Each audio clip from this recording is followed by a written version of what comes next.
Amritpal Singh, Hardeep Singh Nijjar, operation blue star, Akali Dal, Khalistan. इनमें से एक या एक से ज्यादा नाम आपने सुने होंगे, पर आखिर कहानी है क्या?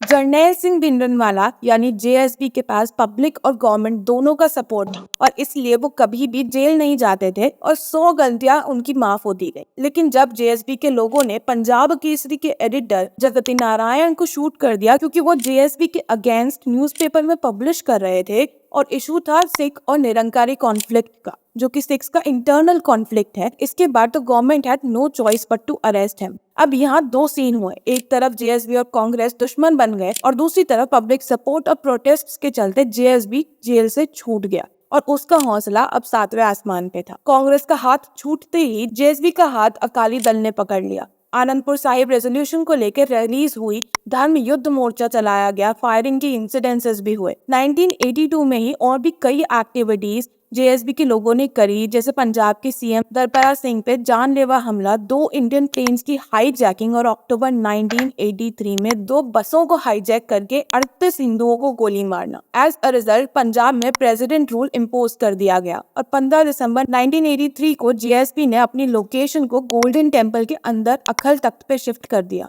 द सेफ हेवन, जहाँ कोई इजीली अटैक नहीं कर सकता था। यहाँ से उसने अपनी नियरली आर्मी तैयार कर ली थी, वेपन्स, फंडिंग, टैंक्स सब अरेंज हो गया और रिटायर्ड आर्मी ऑफिसर्स जैसे शाहबैग सिंह और जसवंत सिंह बुल्लर, जो कि सरकार से नाराज थी, उनकी एंग्विश के चलते और रिलीजियस रीजन से भी उन्होंने जेएसबी के लोगों को ट्रेन किया। इसके बाद इंदिरा गांधी ने नरसिम्हा राव के थ्रू अकाली दल और जेएसबी को एक प्रपोजल भी दिया जिसमें आनंदपुर साहिब रेजोल्यूशन के काफी कंडीशंस को एक्सेप्ट कर लिया गया, बट नॉट ऑल। ये प्रपोजल अकाली दल ने तो एक्सेप्ट कर लिया था बट जेएसबी ने नहीं। और फिर लास्ट ऑप्शन के चलते बहुत ही कॉन्फिडेंशियली जेएसबी को पकड़ने के लिए और उसकी रेडिकल एक्टिविटीज को रोकने के लिए किया गया ऑपरेशन ब्लू स्टार, जिसमें बेसिकली गोल्डन टेम्पल के अंदर जाके ही जेएसबी और उसके लोगों को मारा गया। हाउएवर ये इतना आसान नहीं था, ना इतना सिंपल था जितना ये साउंड करता है। I will cover this whole operation in different video. Again JSB की सपोर्ट में पब्लिक थी और इसलिए जेएसबी के मरने के बाद भी उसकी आइडियोलॉजी सिख कम्युनिटी में जिंदा रही।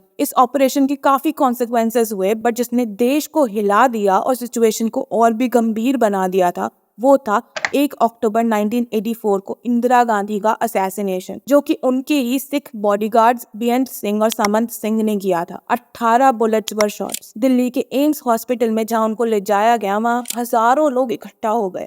हिंदू सिखों को मारने लग गए, अब सिखों की टारगेट किलिंग होने लग गई थी। दिल्ली के 100 से ज्यादा गुरुद्वारों को जला दिया गया। इस सब में 1809 लोगों को अरेस्ट किया गया, लेकिन उन्हें आगे चलकर सरकार ने बिना इंक्वायरी के ही छोड़ दिया। इनमें ministers, MLAs, officers, police officers सब शामिल थे। इंदिरा गांधी के बाद पीएम बने उनके बेटे राजीव गांधी, जिन्होंने ये देश को क्लियर कर दिया था कि पंजाब इशू उनके लिए टॉप प्रायोरिटी पर है। और इसी के चलते 26 जनवरी 1986 को राजीव लोंगोवाल अकॉर्ड को साइन किया गया।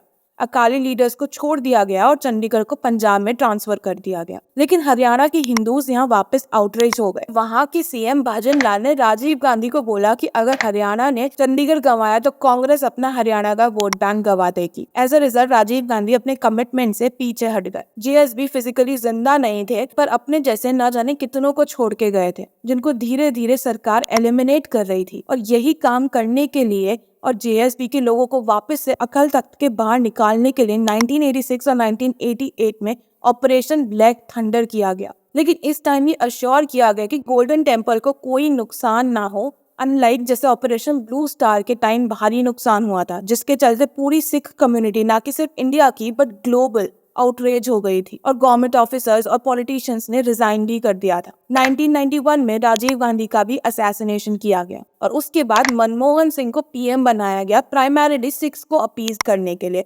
और भी ऐसी तमाम कोशिशें की गई। 2015 तक ये मामला काफी शांत हो गया था, लेकिन फिर ये मुद्दा उठा जब 1 जून 2015 को बुर्ज जवाहर सिंह वाला गुरुद्वारा से गुरु ग्रंथ साहिब की चोरी हुई और 25 सितंबर को सिख्स को टारगेट करते हुए पोस्टर्स भी यहाँ देखने को मिले। 2022 में वापस 3 जुलाई को गुरु ग्रंथ साहिब के साथ बेअदबी का का केस आया, जिसके बाद पिक्चर में आते हैं दीप सिद्धू, जिनकी ऑर्गेनाइजेशन थी वारिस पंजाब दे, जो कि फार्म बिल्स वाले प्रोटेस्ट में भी काफी एक्टिव रहे। He also gained popularity amongst the Sikh community, लेकिन पंजाब इलेक्शन से पहले he died in a road accident. और फिर 19 सितंबर 2022 को दुबई से इंडिया में एंट्री होती है अमृतपाल सिंह की, जिनकी जेएसबी के गांव में दस्तरबंदी की गई और जो जेएसबी को अपना आइडल मानता था। इनको भी लोगों से, स्पेशली यूथ से एक्स्ट्राऑर्डिनरी सपोर्ट मिला, लेकिन रेडिकल एक्टिविटीज के चलते इन्हें अप्रैल 2023 में काफी मशक्कत के बाद अरेस्ट कर लिया गया। जून 6, 2023 को ऑपरेशन ब्लू स्टार के एनिवर्सरी पे वापस प्रो खालिस्तान स्लोगन्स रेज हुए गोल्डन टेम्पल पे।